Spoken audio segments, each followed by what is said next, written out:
వైకుంఠ ఏకాదశి అంటే హిందువులకి ఒక చాలా పవిత్రమైన రోజు.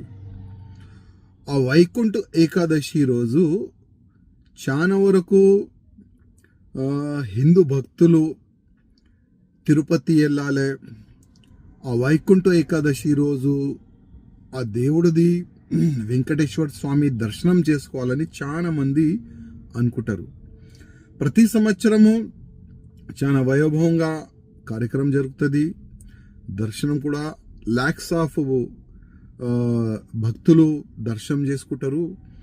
కానీ దురదృష్టం ఏంటంటే నిన్న ఒక తోకిస్లాటలో 6 మంది చనిపోయినారు. దాంట్లో 5 మెంబర్స్ మహిళలు ఉన్నారు. ఇంకా 48 మెంబర్స్ దాంట్లో ఇంజిట్ కూడా అయినారు ఆ తోకిస్లాటలో.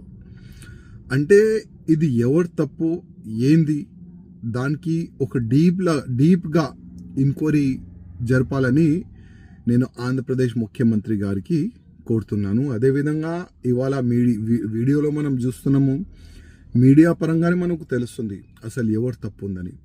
ఒకవేళ పోలీసులు సడన్గా ఆ గేటు తెరవకపోతే ఆ యాక్సిడెంట్ జరిగేది కాదని అక్కడ ఉన్న సాక్ష్యాలు చెప్తున్నారు.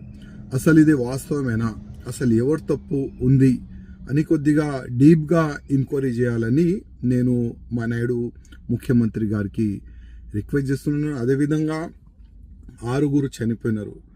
వాళ్ళకి ఫైనాన్షియల్గా టీటీడీ చైర్మన్ గారు అదేవిధంగా ముఖ్యమంత్రి గారు వాళ్ళకి ఒక 10 lakhs రూపీస్ కానీ వాళ్ళ ఫ్యామిలీ మెంబర్స్కి ఫైనాన్షియల్గా సపోర్ట్ చేయాలని నేను రిక్వెస్ట్ చేస్తున్నాను. అదేవిధంగా చాలామంది ఇంజ్యూర్డ్ అయినారు కదా, వాళ్ళు కూడా ఫైనాన్షియల్గా సపోర్ట్ చేయాలని నేను ముఖ్యమంత్రి గారికి రిక్వెస్ట్ చేస్తున్నాను. అదేవిధంగా ముందు ఇట్లాంటి యాక్సిడెంట్ జరగకూడదు, దానిపైన కూడా ఒక మంచిగా ప్లానింగ్ చేయాలి. లక్షల మంది తిరుపతి దేవస్థానంకి వస్తారు. ఇవాళ ఈ ఒక్క యాక్సిడెంట్ వల్ల ముందు అట్లాంటి యాక్సిడెంట్ జరగకూడదు, దానికి ఇప్పటి నుంచే కొద్దిగా ప్లాన్ చేస్తే బాగుంటుందని నేను వ్యక్తిగతంగా మా ముఖ్యమంత్రి గారికి రిక్వెస్ట్ చేస్తున్నాను.